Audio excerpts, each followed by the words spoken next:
Hey everyone, Bluebear here, and today I will give you a small upgrade guide for the Commander Legends Battle for Baldur's Gate Mind Flayarrrs precon. First, let me actually start by saying wow. Now I see why this is the most popular of the 4 precons for the Baldur's Gate series. It has a good amount of cards that you would want to include in your Commander decks regardless of the build. With that said though, there is always room for improvement, so let's do just that and take a look at some of the cards you could use to improve this deck. This deck has 2 strong themes going on at the same time that synergize well with the captain. Horror Tribal and milling your opponents are the 2 themes. So let's lean into that a little further, and as per usual, I will start with the lands. As I stated in last week's upgrade guide, all of the precons can use better lands for mana fixing. For this deck, those lands would be things like Underground Sea, Watery Grave, Drowned Catacomb, Morphic Pool, Shipwreck Marsh, Underground River, Polluted Delta, and Sunken Ruins. The lands you choose will depend on your budget for the most part. As far as utility lands go, let's take a look at things like Cavern of Souls, since you're actually a Horror Tribal deck as well, and this can help make them uncounterable. Hostile / Creeping In does a lot. First, it's a sack outlet if you need one. Second, it can become a horror. And third, it has built-in protection while it is a creature, since it can phase. Lastly, it can also deal damage with its ability to attack if milling ends up not being the avenue for winning that you choose. Duskmantle, House of Horror, it isn't great, but if you need options for milling folks, this does it, albeit badly. And of course, the 2 lands I always suggest in a deck that has access to black is Urborg, Tomb of Yawgmoth, and Cabal Coffers. These 2 cards together are a great mana ramp, although they are not very budget friendly. A little cheaper now that they've been reprinted, but still not budget friendly. Next up, let's look at the ramp upgrades. Like last week's deck, these colors don't do ramp well, or even at all, so we rely on mana rocks again. Also, like last week's deck, they were generous enough to include most of the good, low mana value budget options. They even included a Thought Vessel, which is great. They did miss a few though. Things like Wayfarer's Bauble, Prismatic Lens, and Felwar Stone are great options on a budget. And of course, they wouldn't include these. Some non-budget options are Jeweled Lotus, Mana Crypt, and Mox Diamond. It's pretty straightforward stuff here, so let's just move on to the creatures. They included all the horror creatures that could help you mill people repeatedly. So let's look at horrors that could help the deck accomplish its goal more easily. Then non-horrors that help other horrors, if any, and then non-horrors that also help mill people. I'll start with the horrors. Drivnod Carnage Dominus, because additional death trigger activations and its power with the ability to become indestructible could be pretty useful. Defiler of Flesh, because reduced colored mana cost is good even if you have to sacrifice some life points. Also, it's a nice sized body with menace for the mana cost, and the ability to buff other creatures could be useful here too. Toxtrol the Corrosive for the debuff to all opponent's creatures. The token creation and the card draw are all pretty good value. Thing in the Ice, also Awoken Horror since it flips, is one of my favorite cards in Magic in the last 15 years. When it flips, it can really be devastating to all of your opponent's board states. Phyrexian Obliterator, I'm not really sure how truly devastating this can be in the Commander format, but I know it can be in other formats. Also, the recent reprint should make this cheaper and easier to acquire, even if just for testing purposes. Umbrus, Fear Manifest, is not technically milling, but more of an upgraded version of milling. And there are more horror creatures you can look at, but I believe these are the best of the bunch that weren't included in the box. And now the non-horrors that I believe should be looked at to add to this deck. Things like Teresian Windbreaker and Fleet Swallower both can mill half a player's library just by simply being declared as an attacker, and when paired with Bruvak the Grandiloquent, you can mill an entire opponent's library in 1 attack.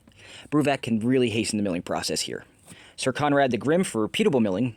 And finally, the last creature I'll suggest is Spark Double, because honestly, if you have access to blue, I believe this is an auto-include. This may just be me, but I really do stand by that statement. And like I said earlier with the horrors, there are a lot of non-horror creatures that could help this deck achieve its goal. There are some really good utility ones that could be good graveyard recursion if you want that sort of thing. However, that's a discussion for another time. For now, let's move on to the spells. These 2 colors combined have great removal for creatures with black's board wipes and target removal spells, and blue's ability to return creatures to a player's hand. Things like Damnation and Murder, and the plethora of murder-like effects in black's arsenal, maybe even Cyclonic Rift, as well as good counter magic like Mana Drain, Fierce Guardianship, and Counterspell itself. But unfortunately, they do lack enchantment and real artifact removal outside of a card called Feed the Swarm. The counter magic here is probably your best bet for the job. But our focus is on milling here, right? So let's look at some spells to help accomplish this. Things like Maddening Cacophony, Dread Summons, and Traumatize can help with that. I don't like the targeted mill spells because this is a multiplayer format, and I'd like to be milling everyone at one time if I can, preferably each opponent, but in Traumatize's case, I am willing to use up a spot for a card that can mill half of a single player's library. Also, there aren't really that many spells that just mill each opponent anyway. Another thing this combination of colors does well is card draw. You have options to choose from depending on how you want to draw cards. There are spells like Brainstorm that are cantrip-like, Shrug of Genius, which is one of the many spells that allow you to draw X cards depending on how much mana you can spend, and Knight's Whisper, which makes you sacrifice life points to draw cards. And of course, you can't really talk about upgrades for a black deck without mentioning tutors. With cards like Demonic Tutor, Vampiric Tutor, Grim Tutor, Blues Mystical Tutor, Merchant Scroll, and even Solve the Equation, your choices are pretty good. There are more than I've mentioned, but in the interest of saving time, I will leave it at that, and let's move on to the enchantments. Let me show you a couple of fun ones for multiplayer milling. Court of Cunning adds the Monarch mechanic to your game, and I actually like that you can be a little political in choosing who to mill. Fraying Sanity could get a little nuts and pairs well with Bruvac.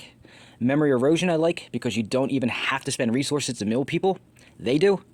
Psychic Corrosion, which I like better than the other draw cards to mill people enchantments because it's the only one that hits each opponent and not target opponent.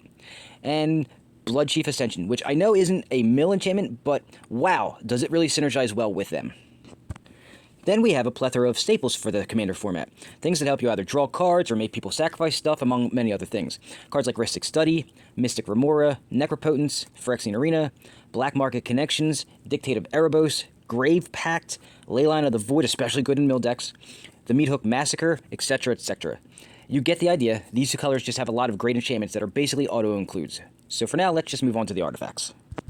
There are actually quite a few artifacts that help with milling people's libraries, and I'm not just talking about Millstone, which I don't recommend. Instead, there are things like Altar of the Brood, which rewards you for doing things you normally would do anyway, which is playing spells, Mesmeric Orb, which hurts you too, but with this build it should hurt your opponents a little more, Altar of Dementia, which is a sack outlet where the payoff is to mill people, and even some equipment that grant your creatures some milling abilities, things like Sword of Body and Mind and Trepanation Blade.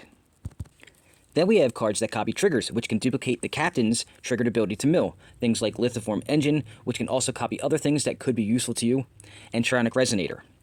You can also add some nice utility equipment, like Helm of the Host, because this should probably be in every commander deck going forward, and Swiftfoot Boots for some extra protection for your commander.